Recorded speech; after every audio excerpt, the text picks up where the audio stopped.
அருமையான தேவ பிள்ளைகளே, அந்த அற்புதமான அரசன் தாவீது இப்படியாக சொல்லுகிறார். சங்கீதம் 32 அவர் சொல்லுகிற ரகசியத்தை பாருங்கள். துன்மார்க்கருக்கு அநேக வேதனைகள் உண்டு, கர்த்தரை நம்பி இருக்கிறவனையோ கிருபை சூழ்ந்து கொள்ளும். ஐயா, நீதிமான்களுடைய கூடாரத்தில் ரட்சிப்பின் கம்பீர சத்தம் உண்டு. நீதிமான்களே கர்த்தருக்குள் மகிழ்ந்து களி கூறுவார்கள். செம்மையான இருதயம் உள்ளவர்கள் எல்லாம் ஆனந்த முழக்கமிடுவார்கள். இது எப்பொழுது எப்படி நடக்கும்? ஏன் ஒரு மனிதனுடைய வாழ்க்கையில் இது போன்ற காரியங்கள் அநேகமாக நடப்பதில்லை? என்ன செய்தால், எப்படி நடந்து கொண்டால், எப்படி கர்த்தருக்கு பிரியமானபடி வாழ்ந்தால் இந்த அருமையான காரியம் நடக்கும் என்பதை தாவீது இந்த அத்தியாயத்திலே மிகவும் கிளியராக தெளிவாக நமக்கு விவரிக்கிறார். அருமையான தேவ பிள்ளைகளே, தாவீது அரசனும் சில முறை அவருடைய வாழ்க்கையிலே தவறி இருக்கிறார், பாவத்திலே விழுந்திருக்கிறார். அந்த சமயங்களிலே அவர் எத்தனையாய் பாடுபட்டார், எத்தனையாய் கதறினார், எத்தனையாய் இரவும் பகலும் வேதனை அவரை சூழ்ந்து கொண்டது என்பதை எல்லாம் பற்றி இதிலே விளக்கி அவர் ஒரு அற்புதமான ஸ்டேட்மெண்ட், ஒரு அற்புதமான காரியத்தை இன்று இரவிலே அருமையாய் இதை கேட்டுக் கொண்டிருக்கிற தேவ பிள்ளைகளுக்கு பிரத்யேகமாக கர்த்தர் பேசும்படியாக இந்த வேளையை நமக்கு ஆயத்தப்படுத்தி இருக்கிறார். இந்த சேனலை அதற்காக ஆயத்தப்படுத்தி இருக்கிறார். கருத்தோடு கேளுங்கள் அருமையான தேவ பிள்ளைகளை. பாருங்கள், சங்கீதம் 32:1-2 பார்த்தோமானால், எவனுடைய மீறுதல் மன்னிக்கப்பட்டதோ, எவனுடைய பாவம் மூடப்பட்டதோ அவன் பாக்கியவான். 2, எவனுடைய அக்கிரமத்தை கர்த்தர் எண்ணாதிருக்கிறாரோ, எவனுடைய ஆவியில் கபடம் இல்லாதிருக்கிறதோ அவன் பாக்கியவான். ஐயா, நம்முடைய பாவங்களை நாம் மன்னிக்கப்படும்படியாக அதை அறிக்கை செய்து விட்டுவிட வேண்டும். அப்பொழுது நாம் வாழ்வு பெறுவோம் என்று வேதம் சொல்லுகிறது. எவனுடைய அக்கிரமத்தை கர்த்தர் எண்ணாதிருக்கிறாரோ, எவனுடைய ஆவியில் கபடம் இல்லாதிருக்கிறதோ அவன் பாக்கியவான். ஐயா, அதை அறிக்கை செய்து விட்டுவிடுகிறவன் பாருங்கள், அவனுடைய ஆவியில் கபடம் இல்லை.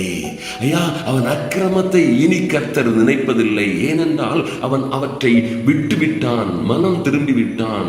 3, நான் அடக்கி வைத்த மட்டும் நித்தம் என் கதறுதலினாலே என் எலும்புகள் உலர்ந்து போயிற்று.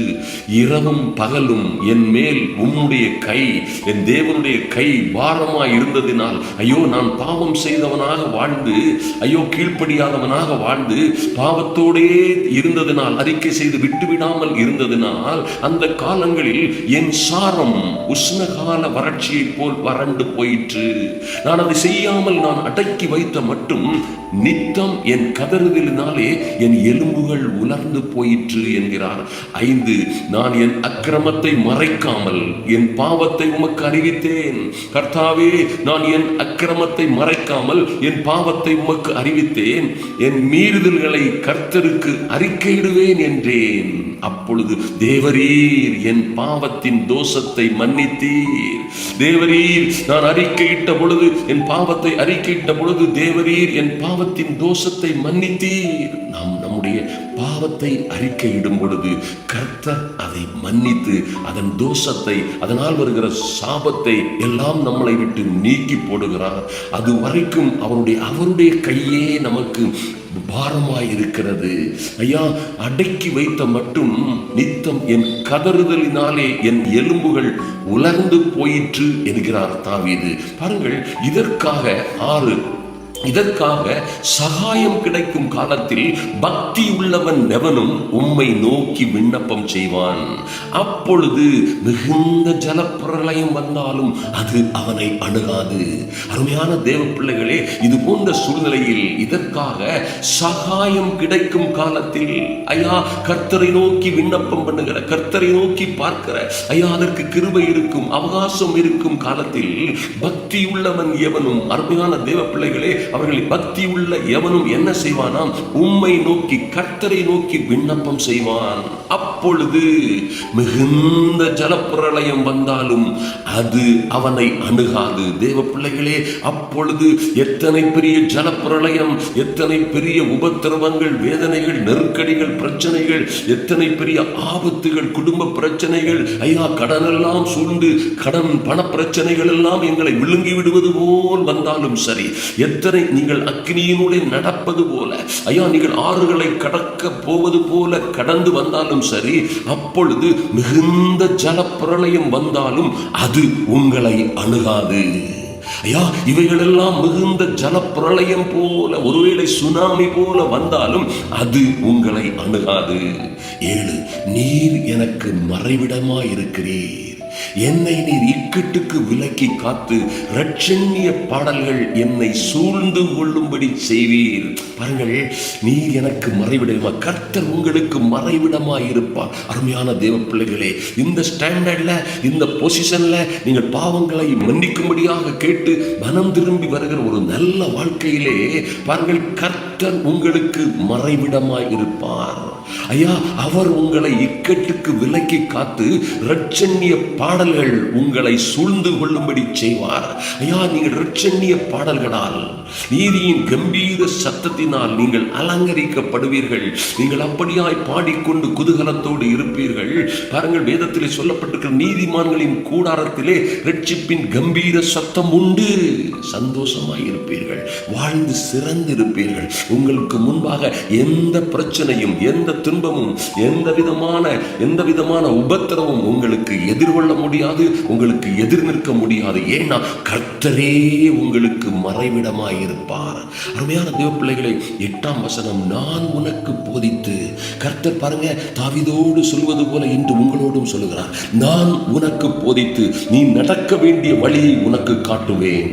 உன்மேல் என் கண்ணை வைத்து, உன்மேல் மாத்திரமல்ல உன் பிள்ளைகளின் மீது, உன்னுடைய வருமானத்தின் மீது, உன்னுடைய பிரச்சனைகளின் மீது, ஐயா நீ எந்த காரியத்தில் இருந்து எப்படி தப்பி செல்ல முடியும், எந்த காரியத்தில் இருந்து நீ விடுதலையை பெற்றுக்கொள்ள முடியும் என்று கர்த்தர் உன்மேல் அவருடைய கண்ணை வைத்து உங்களுக்கு ஆலோசனை சொல்லுவேன் என்கிறார். எத்தனை அருமையான காரியம்! நீங்கள் எப்படி இருக்கக்கூடாது, ஒரு மனிதன் வாழ்ந்து சிறந்திருக்க வேண்டிய மனிதன், நிச்சயமாகவே ஆசீர்வாதங்களை கர்த்தருடைய கரத்தில் இருந்து மகா மேன்மையான மகிழ்ச்சிகரமான ஆசீர்வாதங்களை பெற்றுக்கொள்ள வேண்டிய மனிதன் எப்படி இருக்கக்கூடாது? 32:9, வாரினாலும் கடிவாளத்தினாலும் வாய் கட்டப்பட்டால் ஒழிய, ஐயா வாரையும் கடிவாளத்தையும் போட்டு வாயை இறுக்கி கட்டினால் ஒழிய உன்கிட்ட சேராத புத்தி இல்லாத குதிரையை போலவும் கோவேறு கழுதையை போலவும் இருக்க வேண்டாம். பாருங்க, வாரினாலும் கடிவாளத்தினாலும் வாய் கட்டப்பட்டால் ஒழிய, கஷ்டப்பட்டு அடிச்சு துன்பப்படுத்தி கடுமையான விலங்கு போட்டு வைத்தால் ஒழிய கிட்ட சேராத, அதாவது கீழ்ப்படியாத புத்தி இல்லாத குதிரையை போலவும், ஐயா கீழ்ப்படியாத, சொன்ன சொல் கேளாத, கட்டளைகளுக்கு கீழ்ப்படியாத கோவேறு கழுதையை போலவும் இருக்க வேண்டாம் என்று கர்த்தரே சொல்லுகிறார். பாருங்கள், என் ஜனங்கள் அறிவில்லாமையில் அல்லவோ கெட்டு போகிறார்கள். என் ஜனங்கள், ஐயா நான் தெரிந்து கொண்ட ஜனங்கள், என் நாமம் தரிக்கப்பட்ட ஜனங்கள் எப்படி கெட்டு போகிறார்கள், எப்படி சங்கரிக்கப்படுகிறார்கள் என்றால், அவர்கள் அறிவில்லாமையினால் சங்காரமாகிறார்கள், அறிவில்லாமையினால் சிறைப்பட்டு போகிறார்கள் என்று சொல்லுகிற கர்த்தர் அப்படி இருக்க வேண்டாம் என்று நம்மை வேண்டிக் கொள்ளுகிறார். அருமையான தேவ பிள்ளைகளே, பாருங்கள் 10ஆம் வசனம், துன்மார்க்கருக்கு அநேக வேதனைகள் உண்டு. ஐயா பாவம் கழுவப்படாத மனிதன், பாவத்திலே நிலைத்திருக்கிற மனிதன், கீழ்ப்படியாமலே வாழ்ந்து கொண்டிருக்கிற மனிதனுக்கு அநேக வேதனைகள் உண்டு. கர்த்தரை நம்பி இருக்கிறவனையோ கிருபை சூழ்ந்து கொள்ளும். ஐயா கர்த்தரை நம்பி இருக்கிறவன் கிருபையை தேடி ஓடாண்டா, கிருபை என்று கிருபையை தேடி அவன் ஓடி கிருபைக்காக காத்திருந்து அலற வேண்டாம். அவனை கிருபை சூழ்ந்து கொள்ளும். கர்த்தரை நம்பி இருக்கிற உங்களை இந்த இரவு நேரத்திலும், ஐயா கர்த்தர் தான் எங்களுக்கு வேணும், அவருடைய வார்த்தைகள் தான் எங்களுக்கு வேணும். நாங்கள் இதை தூங்கும் முன்பாக அதிகாலையில் எழுந்த பொழுது நடுஇரவிலே இருந்து என் தேவனுக்கு முன்பாக தரித்திருப்போம். எங்களுக்கு உதவி வரும். அந்த உதவி எங்கிருந்து வரும் எங்களுக்கு தெரிகிறது. ஐயா உதவி எங்கே இருந்து வரும்? மனிதர்களிடத்தில் இருந்து அல்ல. ஒருவேளை தெய்வம் நம்முடைய கர்த்தர் மனிதர்கள் மூலமாக செய்யலாம். ஆனால் நாம் நோக்கி பார்க்க வேண்டியதெல்லாம் வானத்தையும் பூமியையும் படைத்த கர்த்தரிடத்தில் இருந்து எனக்கு எனக்கு ஒத்தாசை வரும் என்று நாம் நோக்கி பார்ப்போம். வானத்தையும் பூமியையும் படைத்த கர்த்தரிடத்தில் இருந்து ஒத்தாசை வரும் என்று உதவி வரும் கண்மலையை நோக்கி பார்க்கிற உங்கள் ஒவ்வொருவருக்கும் அருமையான தேவ பிள்ளைகளே பாருங்கள், கிருபை உங்களை சூழ்ந்து கொள்ளும். உங்கள் பிள்ளைகளை, உங்கள் குடும்பத்தை பாருங்கள், நீங்க கையிட்டு செய்கிற எல்லாவற்றிலும் தேவ கிருபை இருக்கும். ஐயா, உங்களை பார்த்து உங்கள் உற்றார் உறவினர்கள், உங்கள் நண்பர்கள் சொல்வார்கள், இவர் கிரேஸ் உள்ள மனுஷன், கர்த்தருடைய கிருபை உள்ள மனுஷன். பாருங்க, அப்படி சொல்லும்படியாக கர்த்தர் உங்களுடைய வாழ்க்கையை மாற்றுவார். பாருங்கள், 73ஆம் சங்கீதத்திலே சுத்த இருதயம் உள்ள இஸ்ரவேலருக்கு கர்த்தர் நல்லவராகவே இருக்கிறார் என்று எழுதப்பட்டிருக்கிறதே.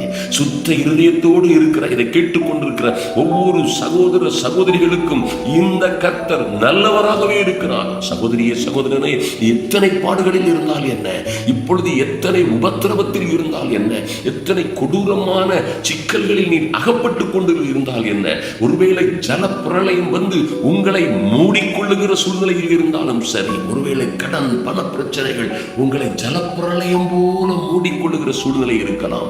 ஒருவேளை பல்வேறு பிரச்சனைகள் உங்களை பாருங்க, உங்கள் வாழ்க்கையை தொலைத்து விடுவது போல இருக்கலாம். மரண இருளின் பள்ளத்தாக்கில் நீங்கள் நடந்து கொண்டிருக்கலாம். ஐயா, ஜலப்பிரளயம் போல எத்தனையோ பிரச்சனைகள் உங்கள் மீது வந்தாலும் அது உங்களை அணுகாது என்று கர்த்தர் சொல்லுகிறார். அருமையான தேவ பிள்ளைகளே, 11:32-11 நீதிமான்களே, ஐயா, இப்பொழுது இந்த வார்த்தைகளை கேட்டு மனம் திரும்பி ஒருவேளை சிறு சிறு குற்றங்களில் இருப்பீர்களானாலும் கூட இந்த இரவிலே என் குற்றங்களை, என் கேடுகளை, என் கீழ்ப்படியாமையை மன்னியும், உம்முடைய இரத்தத்தினாலே என்னை மறுபடியும் இந்த முறை இந்த இரவு என்னை கழுவுவீராக சுவாமி என்று நீங்கள் கேட்டு அவரோடு ஒப்புரவாகும் பொழுது, அருமையான தேவ பிள்ளைகளே, நீதிமான்களே, கர்த்தருக்குள் மகிழ்ந்து களி கூறுங்கள் என்று சொல்லப்பட்டபடி நீங்கள் கர்த்தருக்குள்ளே மகிழ்ந்து களி கூறுவீர்கள். செவ்வையான இருதயம் உள்ளவர்களே, நீங்கள் எல்லோரும் ஆனந்த முழக்கமிடுங்கள் என்று சொல்லப்பட்டபடியே நீங்கள் வாழ்ந்து சிறந்திருப்பீர்கள். மேன்மையும் மகிமையும் உங்களையும் உங்கள் குடும்பத்தையும் சூழ்ந்து கொள்ளும். அருமையான தேவ பிள்ளைகளே, பாருங்கள், எத்தனை அருமையான காரியம். எவனுடைய மீறுதல் மன்னிக்கப்பட்டதோ உங்கள் மீறுதல்கள் எல்லாம் மன்னிக்கப்பட்டது. ஐயா, உங்கள் பாவங்கள் எல்லாம் மூடப்பட்டது. நீங்கள் பாக்கியவான்கள். அருமையான தேவ பிள்ளைகளே, பயப்படாதிருங்கள். ஐயா, பயப்படாதிருங்கள். எவனுடைய உங்கள் அக்கிரமத்தை கர்த்தர் எண்ணாதிருக்கிறார். அதனுடைய இரத்தத்தினாலே கழுவப்பட்டிருக்கிறது. உங்கள் ஆவியில் இப்பொழுது கபடமில்லை இந்த இரவிலே. ஆதலினால் நீங்கள் பாக்கியவான். கவலைப்படாதிருங்கள். உங்களுக்கு விரோதமாக எந்த மந்திரவாதமும், எந்த பில்லி சூனியமும், எந்த பிளாக் மேஜிக்கும் உங்களுக்கோ உங்கள் பிள்ளைகளுக்கோ விரோதமாக இனி செயல்படுவதில்லை. அருமையான தேவ பிள்ளைகளே, எத்தனை அற்புதமான காரியம் பாருங்கள். நீங்கள் இருக்கிற எல்லா சூழ்நிலைகளிலும் இருந்து கர்த்தர் உங்களை விடுவிப்பார், உங்களை பாதுகாப்பார், உங்களை உயர்த்துவார். இன்று இரவும் கூட கர்த்தர் இந்த இரவிலே உங்களோடு பேசும்படியாய், கர்த்தருடைய ஆவியானவர் உங்களோடு பேசும்படியாய், அவர் சொப்பனத்தின் மூலமாய், தரிசனங்களின் மூலமாய் உங்களோடு இடைபடும்படியாய், அவருடைய நல்ல ஜீவனுள்ள வார்த்தைகளோடு உங்களோடு பேசும்படியாய் உங்களை கர்த்தருடைய கரத்திலே ஒப்புக் கொடுக்கிறேன். தேவ பிரசன்னம், ஐயா, நல்ல பரிசுத்த ஆவியானவரே, அருமையான இந்த தேவ பிள்ளைகளுக்கு தேற்றரவாளனாய், துணையாளராய், ஆஸ்வாச பிரதனாய், காரியஸ்தனாய் கூட இருந்து இவர்களை நடத்துவீராக. வாழ்க்கை வளர்ந்து செழித்திருக்கட்டும். இனி செய்ய போகிற காரியங்களை, இனி நடக்க போகிற காரியங்களை தேவ பிள்ளைகளுக்கு கர்த்தரே அறிவிக்கும்படியாய் உங்க கரத்திலே ஒப்புக் கொடுக்கிறோம். கர்த்தர் பெரிய காரியங்களை செய்து இந்த பிள்ளைகளை ஆசீர்வதித்து மேன்மைப்படுத்த கடவே. அன்பின் ஆண்டவராம் இயேசு கிறிஸ்துவின் நல்ல நாமத்தினாலே எங்கள் பிதாவே, ஆமென்.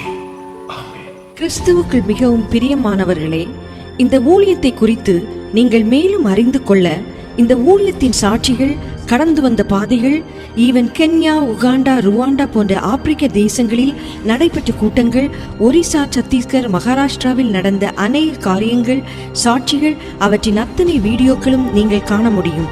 எங்களது வெப்சைட்டை தவறாமல் பாருங்கள். www.raviabrahamministries.org